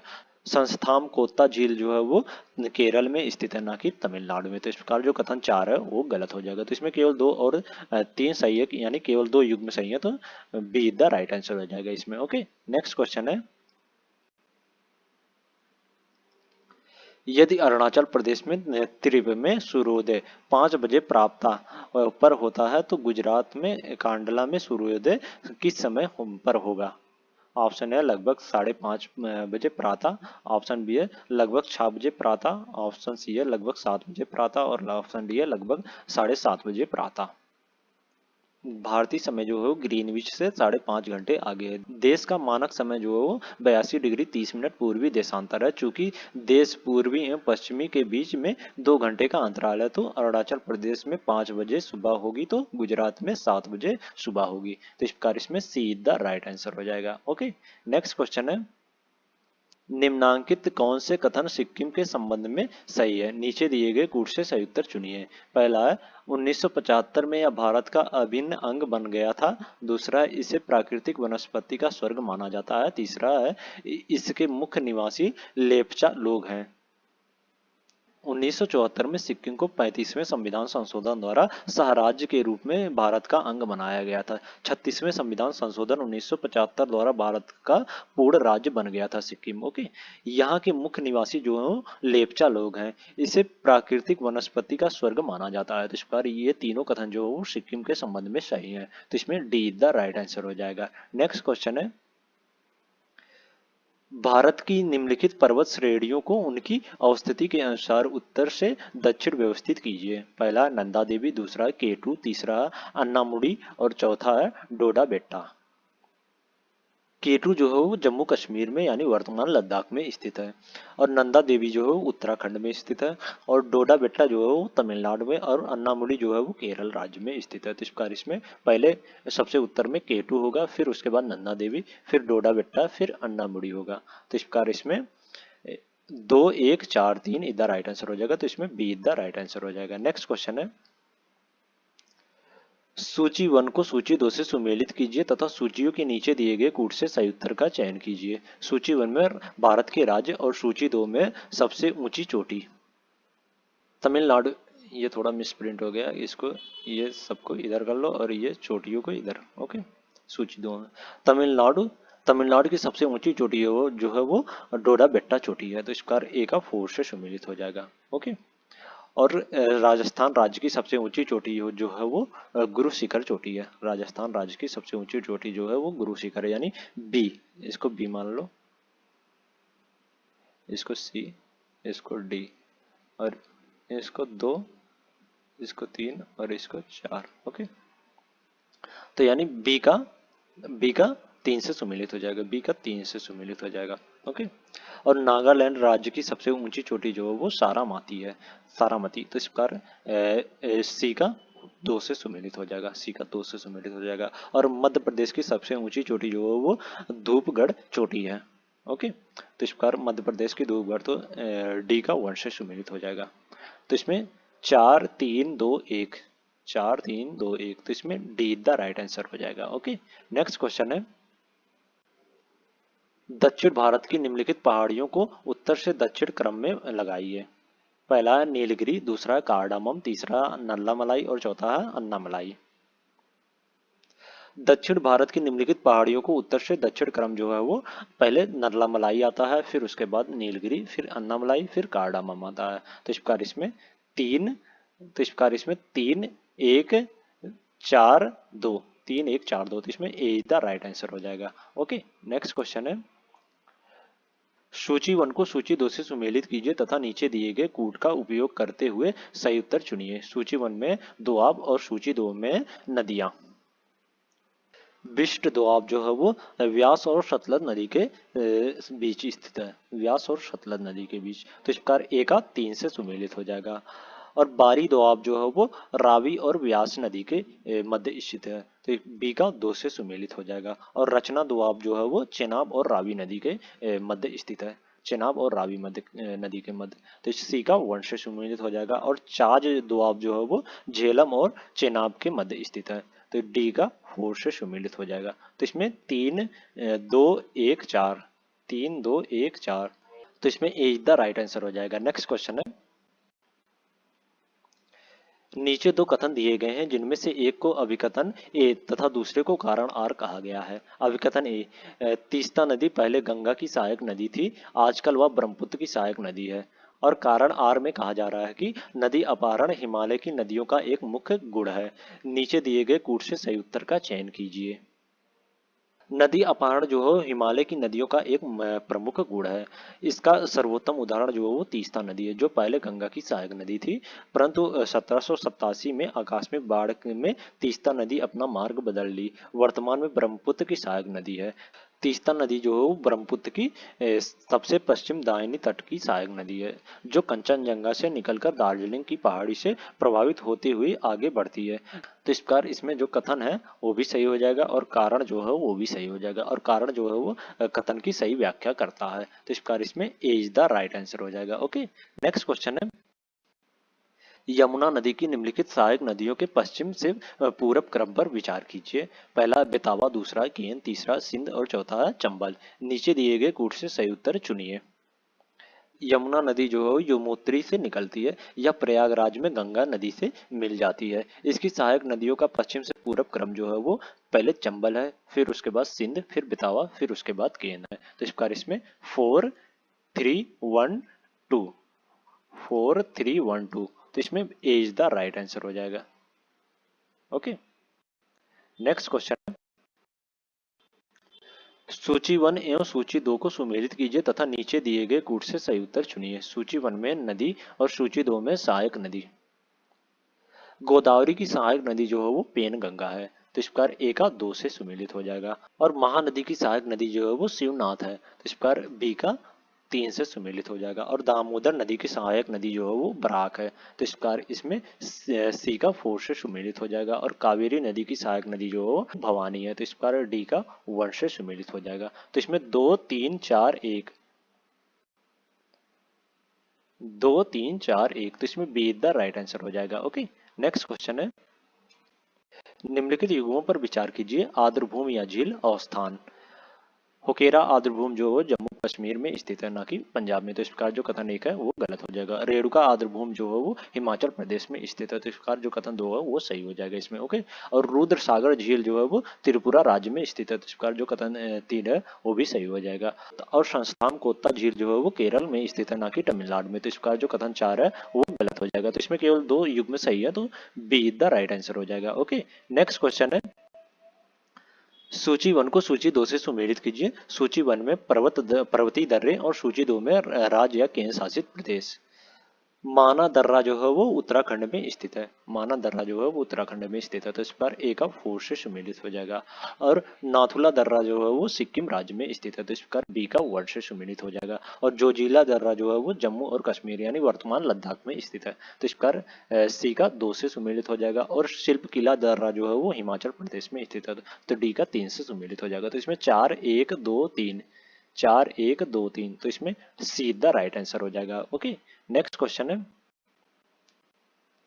भारत में दक्षिण पश्चिम मानसून के अंतर्वाह के संदर्भ में निम्नलिखित कथनों पर विचार कीजिए। पहला है, पंजाब एवं निकटवर्ती हिमालय के क्षेत्र में अरब सागर की धारा बंगाल की खाड़ी में मिल जाती है। और दूसरा, विराम अथवा शुष्क मौसम की अवधियां दक्षिण पश्चिम मानसून की विशेषताएं नहीं है।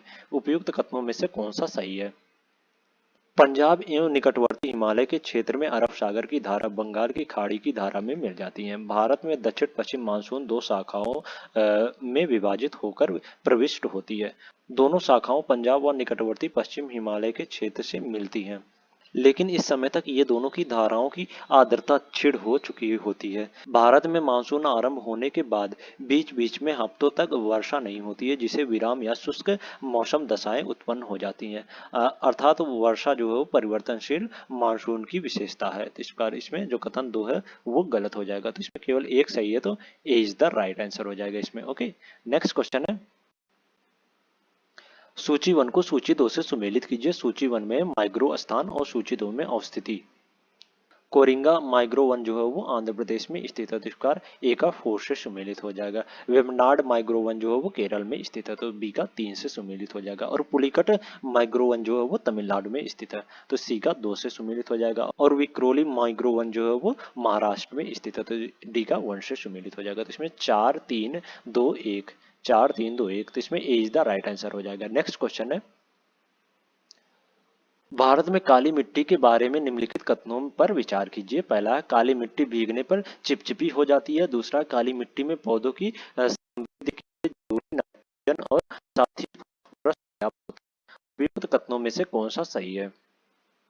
काली मिट्टी को स्थानीय रूप से रेगुर व कपास की मिट्टी कहा जाता है और इसमें जल धारण करने की क्षमता सर्वाधिक होती है, अतः ये मिट्टी जल के संतृप्त होने पर चिपचिपी हो जाती है। तो इस प्रकार जो कथन एक है वो सही हो जाएगा इसमें। ओके। और काली मिट्टी में नाइट्रोजन, फास्फोरस तथा जैविक पदार्थों की कमी होती है, ना कि पर्याप्त होती है। तो इस प्रकार जो कथन दो है वो गलत हो जाएगा। तो इसमें केवल एक सही है, तो ए इज द राइट आंसर हो जाएगा इसमें। ओके। नेक्स्ट क्वेश्चन है, सूची वन को सूची दो से सुमेलित कीजिए तथा सूचियों के नीचे दिए गए कूट से सही उत्तर का चयन कीजिए। सूची वन में नदी घाटी परियोजना और सूची दो में नदी। रियांद परियोजना जो है वो रियांद नदी पर स्थित है। तो इस प्रकार ए का तीन से सुमेलित हो जाएगा। नागा अर्जुन सागर परियोजना जो है वो कृष्णा नदी पर स्थित है। तो बी का फोर से सुमेलित हो जाएगा। पोचमपात परियोजना जो है वो गोदावरी नदी पर स्थित है। तो सी का वन से सुमेलित हो जाएगा इसमें। ओके। और माता टीला परियोजना जो है वो बेतावा नदी पर स्थित है। तो डी का दो से सुमेलित हो जाएगा। तो इसमें तीन चार एक दो, तीन चार एक दो, तो इसमें डी द राइट आंसर हो जाएगा। नेक्स्ट क्वेश्चन है, निम्नलिखित में से कौन सा युग्म सही सुमेलित नहीं है?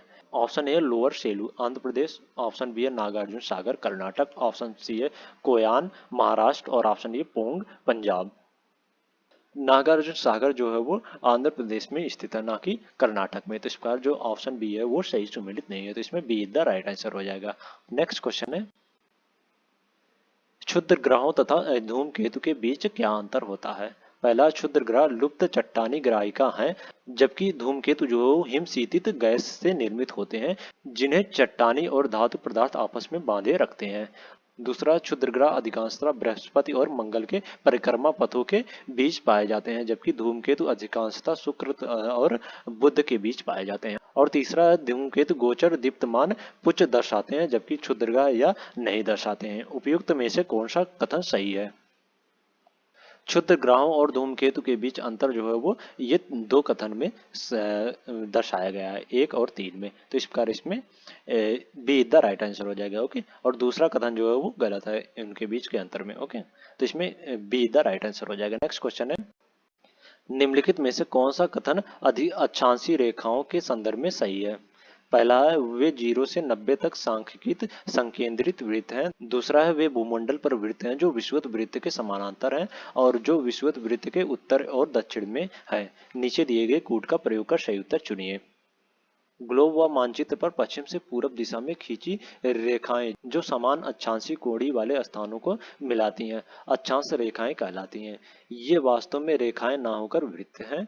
उत्तरी ध्रुवी तथा दक्षिणी ध्रुवी के मध्य समान दूरी पर खींची गई काल्पनिक रेखाएं को विषुवत वृत्त या 0 डिग्री अक्षांश कहते हैं।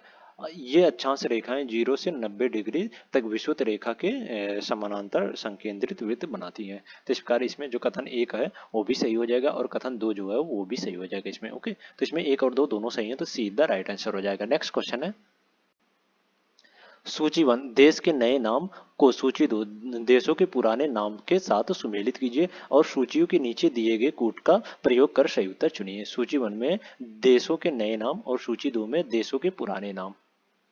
बेनिन जो है वो दाहोमे का नया नाम है, तो इस प्रकार ए का 5 से सुमेलित हो जाएगा। और बेलीज जो है वो ब्रिटिश होंडुरास का नया नाम है, तो इस प्रकार बी का 4 से सुमेलित हो जाएगा। और बोत्सवाना जो है वो बेचुआना लैंड का नया नाम है, तो इस प्रकार सी का वो 3 से सुमेलित हो जाएगा।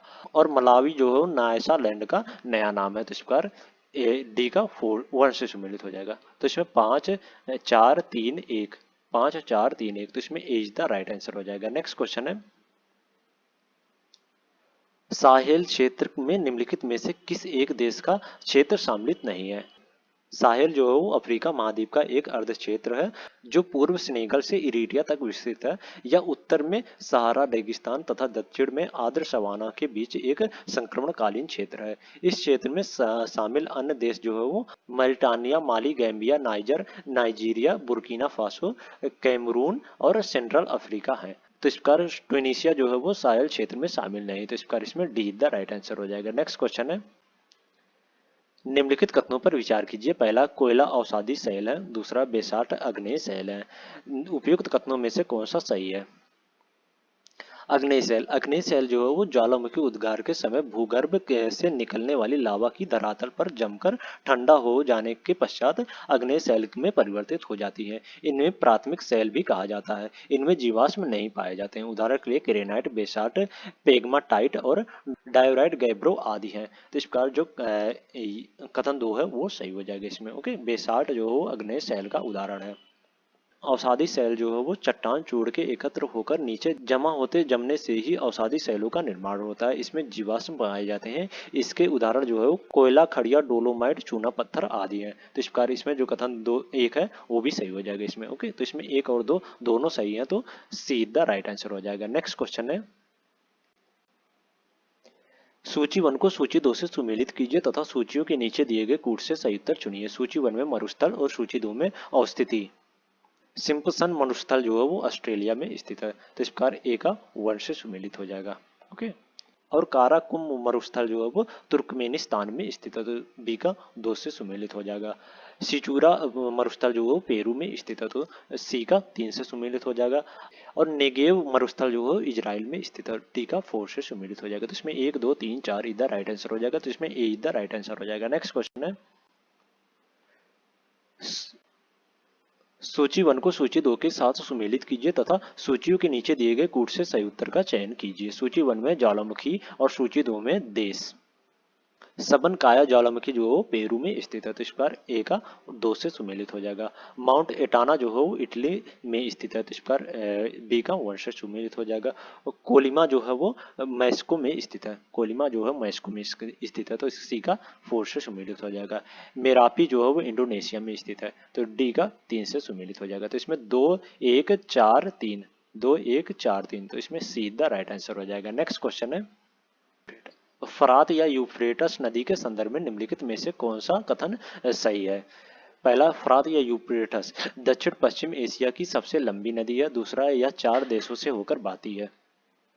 फरात या यूफ्रेटस जो है वो दक्षिण पश्चिम एशिया की सबसे लंबी नदी है। यह तुर्की के अर्मेनियाई उच्च भूमि में से उत्पन्न होकर सीरिया व इराक से बहती है। तो इस प्रकार इसमें जो कथन एक है वो सही हो जाएगा और कथन दो जो है वो गलत हो जाएगा। यह तुर्की, सीरिया और इराक में बहती है, ना कि 4 देशों से होकर बहती है। तो इस प्रकार जो कथन दो है वो गलत हो जाएगा। तो इसमें केवल एक सही है, तो ए इज द राइट आंसर हो जाएगा इसमें। ओके, नेक्स्ट क्वेश्चन है, सूची 1 को सूची 2 के साथ सुमेलित कीजिए तथा नीचे दिए गए कूट से सही उत्तर का चयन कीजिए। सूची 1 में नदी और सूची 2 में सार। सत अल अरब नदी जो है वो बसरा सार के किनारे से बहती है। तो इस प्रकार ए का 2 से सुमेलित हो जाएगा। पराग्वे जो है वो अंशियान सार से होकर बहती है। तो इस प्रकार बी का 3 से सुमेलित हो जाएगा। और नाइजर नदी जो है वो नियामी सार से होकर बहती है। तो इस प्रकार सी का 4 से सुमेलित हो जाएगा। और डेनुबा जो है वो वियना से होकर बहता है। तो इस प्रकार डी का 1 से सुमेलित हो जाएगा। तो इसमें 2 3 4 1, 2 3 4 1, तो इसमें डी द राइट आंसर हो जाएगा। नेक्स्ट क्वेश्चन है, हिंद महासागर नौसैनिक परिसंवाद के संबंध में निम्नलिखित पर विचार कीजिए। पहला, प्रारंभिक IONS भारत में 2015 में भारतीय नौसेना की अध्यक्षता में हुआ था। और दूसरा, IONS एक स्वैच्छिक पहल है जो हिंद महासागर क्षेत्र के समुद्र तटवर्ती देशों की नौसेनाओं के बीच समुद्री सहयोग को बढ़ाना चाहता है। उपयुक्त कथनों में से कौन सा सही है? हिंद महासागर नौसैनिक परिसंवाद का प्रारंभ जो वो 14 से 16 फरवरी 2008 में भारत की अध्यक्षता में नई दिल्ली में हुआ था, न कि 2015 में। तो इस प्रकार जो कथन एक है वो गलत हो जाएगा इसमें। ओके, और IONS एक स्वैच्छिक पहल है जो हिंद महासागर क्षेत्र में समुद्री तटवर्ती देशों की नौसेनाओं के बीच समुद्री सहयोग को बढ़ाना चाहता है। तो इस प्रकार जो कथन दो है वो सही हो जाएगा। तो इसमें केवल 2 सही है, तो बी द राइट आंसर हो जाएगा। नेक्स्ट क्वेश्चन है, निर्देश, निम्नलिखित प्रश्नों में 2 वाक्तव्य हैं, कथन ए तथा कथन 2। आपको इन दोनों वाक्तव्यों का सावधानी पूर्वक परीक्षण कर इन प्रश्नों के उत्तर नीचे दिए गए कूट की सहायता से चुनना है। कथन 1, एल नीनो प्रशांत महासागर पर एक ताप बढ़ाने वाली परिघटना है और समानता दक्षिण एशिया में शुष्क मानसून का कारण बनती है। और कथन 2 में कहा जा रहा है कि सुनामी साधारणतः वृहत महासागरीय तरंगों के रूप में मालूम नहीं होती है, नीरो चलित रहती है, लेकिन जब वे महाद्वीपीय शिल्पों के उथले जल से गुजरती हैं तो विनाशकारी रूप ले लेती हैं। इसमें कथन 1 और 2 दोनों सही हैं और कथन 2 जो है वो कथन 1 का सही स्पष्टीकरण नहीं है। तो इस प्रकार इसमें बी द राइट आंसर हो जाएगा। नेक्स्ट क्वेश्चन है, सूची 1 को सूची 2 से सुमेलित कीजिए और सूचियों के नीचे दिए गए कूट का प्रयोग करते हुए सही उत्तर चुनिए। सूची 1 में द्वीप और सूची 2 में अवस्थिति। लुजोन द्वीप जो है प्रशांत महासागर में स्थित है। तो इस प्रकार ए का 1 से सम्मिलित हो जाएगा। मेडागास्कर द्वीप जो है वो हिंद महासागर में स्थित है। तो इस प्रकार बी का 2 से सम्मिलित हो जाएगा। और ग्रीनलैंड जो है वो अटलांटिक महासागर में स्थित है। तो सी का 3 से सम्मिलित हो जाएगा। और बैफिन द्वीप जो है वो आर्टिक महासागर में स्थित है। तो इस प्रकार डी का 4 से सम्मिलित हो जाएगा। तो इसमें 1 2 3 4 इधर राइट आंसर हो जाएगा। तो इसमें ए इधर राइट आंसर हो जाएगा। नेक्स्ट क्वेश्चन है, हाल के वर्षों में मानव गतिविधियों के कारण वायुमंडल में कार्बन डाइऑक्साइड की सांद्रता में बढ़ोतरी हुई है, किंतु उसमें से बहुत सी वायुमंडल के निचले भाग में नहीं रहती, क्योंकि पहला, वह बाह्य समताप मंडल में पलायन कर जाती है। दूसरा, समुद्रों में पादप पलवक प्रकाश संश्लेषण कर लेते हैं। तीसरा, ध्रुवीय बर्फ छत्रक वायु का प्रग्रहण कर लेते हैं। उपयुक्त में से कौन सा कथन सही है? वैश्वीकरण जो है वो तेजी से बढ़ती हुई जनसंख्या, वनों की कमी एवं अन्य मानवीय गतिविधियों के कारण हाल ही के वर्षों में वायुमंडल में कार्बन डाइऑक्साइड की सांद्रता में बढ़ोतरी हुई है, किंतु उसमें अधिकांश वायुमंडल के निचले भाग में नहीं रहते हैं, जिसका एक प्रमुख कारण है समुद्र में पादप पलवक जो है प्रकाश संश्लेषण कर लेते हैं। तो इस प्रकार इसमें जो कथन 2 है वो सही हो जाएगा इसमें। ओके, तो इसमें केवल 2 सही है, तो बी द राइट आंसर हो जाएगा। नेक्स्ट क्वेश्चन है, पर्यावरण अतिवादियों के संदर्भ में निम्नलिखित में से कौन सा कथन सही है? पहला है, इसका विश्वास है कि पृथ्वी पर मानव समाज पृथ्वी की वहन करने की क्षमता की सीमाओं के समीप तक खतरनाक रूप से बढ़ रही है। दूसरा, ये सख्त जनसंख्या नियंत्रण की मांग करते हैं। तीसरा है, ये कम उपभोग उन्मुख और कम अपशिष्ट उत्पाद जीवन शैली पर बल देते हैं। नीचे दिए गए कूट का प्रयोग कर सही उत्तर चुनिए। पर्यावरण के प्रति अधिक जागरूक व क्रियाशील लोगों को पर्यावरण अतिवादी कहा जाता है। पर्यावरण अतिवादियों का विश्वास है कि पृथ्वी पर मानव समाज पृथ्वी की वहन करने की क्षमता की सीमाओं के समीप तक खतरनाक रूप से बढ़ रही है तथा ये सख्त जनसंख्या नियंत्रण की मांग करते हैं। साथ ही कम उपभोग उन्मुख और कम अपशिष्ट उत्पाद जीवन शैली पर बल देते हैं। तो इस प्रकार ये तीनों कथन जो है वो पर्यावरण अतिवादियों के संबंध में सही है। तो इसमें सी द राइट आंसर हो जाएगा। नेक्स्ट क्वेश्चन है, निम्नलिखित राज्यों में से किसमें सिंह पुच्छी वानर यानी माकाक अपने प्राकृतिक आवास में पाए जाते हैं? पहला तमिलनाडु, दूसरा केरल, तीसरा कर्नाटक, चौथा है आंध्र प्रदेश। नीचे दिए गए कूट का प्रयोग कर सही उत्तर चुनिए। सिंह पुच्छी वानर यानी मकाक जो है पश्चिमी घाट का स्थानिक पशु है जो कर्नाटक, केरल एवं तमिलनाडु में पाए जाते हैं। ये चौड़ी पत्तियों वाले सदाबहार मानसूनी वन में रहते हैं। तो इस प्रकार इसमें 1, 2 और 3 इज द राइट आंसर हो जाएगा इसमें। तो इसमें ए इज द राइट आंसर हो जाएगा। नेक्स्ट क्वेश्चन है, नीचे दो कथन दिए गए हैं जिनमें से एक को अभिकथन ए तथा दूसरे को कारण आर कहा गया है। अभिकथन ए, पारिस्थितिकी तंत्र के विविध अवयव आपस में एक दूसरे पर निर्भर नहीं है। और कारण आर में कहा जा रहा है कि मानव क्रियाओं में वातावरण प्रभावित होता है। नीचे दिए गए कूट से सही उत्तर का चयन कीजिए। पारिस्थितिकी तंत्र जो है वो भौतिक तंत्र की एक ऐसी विशिष्ट प्रकार है जो जैविक और अजैविक घटकों के अंतर संबंध में निर्मित होता है। पारिस्थितिकी तंत्र के विविध अवयव आपस में एक दूसरे पर निर्भर हैं तथा मानव क्रियाओं से वातावरण प्रभावित भी होता है। अतः जो अभिकथन है वो गलत हो जाएगा और कारण जो है वो सही है। तो इसमें डी द राइट आंसर हो जाएगा। नेक्स्ट क्वेश्चन है, कथन ए, भोजन जालों में विविधता विभिन्न पारिस्थितिकी तंत्र की स्थिरता को बढ़ावा देती है। और कारण आर में कहा जा रहा है कि वह पारिस्थितिकी तंत्र की समुत्थान शक्ति को बढ़ाती है। नीचे दिए गए कूट से सही उत्तर चुनिए। भोजन जालों में विविधता विधि पारिस्थितिकी तंत्र की स्थिरता को बढ़ावा देती है। तो इसका जो कथन है ए है वो सही हो जाएगा इसमें। ओके, और वह पारिस्थितिकी तंत्र की समुत्थान शक्ति को बढ़ावा देती है। तो इसका जो कारण है वो भी सही हो जाएगा इसमें। और कारण जो है वो कथन का सही स्पष्टीकरण है। तो इस प्रकार इसमें ए इज द राइट आंसर हो जाएगा। नेक्स्ट क्वेश्चन है, भट्ठी तेल यानी फर्नेस ऑयल के संदर्भ में निम्नलिखित कथनों पर विचार कीजिए। पहला, यह तेल परिष्करणियों यानी रिफाइनरी का एक उत्पादक है। दूसरा है, कुछ उद्योग इसका उपयोग ऊर्जा उत्पादन के लिए करते हैं। और तीसरा, इसके उपयोग से वातावरण में गंध का उत्सर्जन होता है। उपयुक्त कथनों में से कौन सा सही है? भट्टी तेल के संबंध में ये तीनों जो कथन है वो सही है। तो इस प्रकार इसमें 1, 2 और 3 द राइट आंसर हो जाएगा। तो इसमें डी द राइट आंसर हो जाएगा। नेक्स्ट क्वेश्चन है,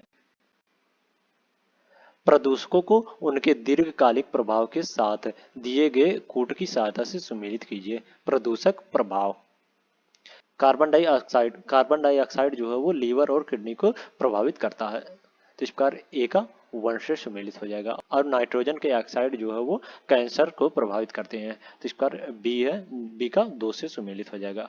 और धूल कण जो है वो श्वसन संबंधित रोग को प्रभावित करते हैं। तो इस प्रकार सी का 3 से सुमेलित हो जाएगा। और शीशा जो है वो केंद्रीय नर्वस सिस्टम को प्रभावित करता है। तो डी का 4 से सुमेलित हो जाएगा। तो इसमें 1, 2, 3, 4 इधर राइट आंसर हो जाएगा। तो इसमें सी इधर राइट आंसर हो जाएगा। ओके, तो आज के लिए इतना ही। अगले नेक्स्ट वीडियो में हम लोग नेक्स्ट 50 क्वेश्चन इस टेस्ट सीरीज से लेके आएंगे। अगर वीडियो अच्छी लगी हो तो वीडियो को लाइक कर दें और इसी प्रकार के वीडियो के लिए चैनल को सब्सक्राइब कर लें। और इस वीडियो के पीडीएफ के लिए टेलीग्राम चैनल को ज्वाइन कर लें, जो कि टेलीग्राम चैनल का लिंक डिस्क्रिप्शन में दे दिया गया है। Thank you so much.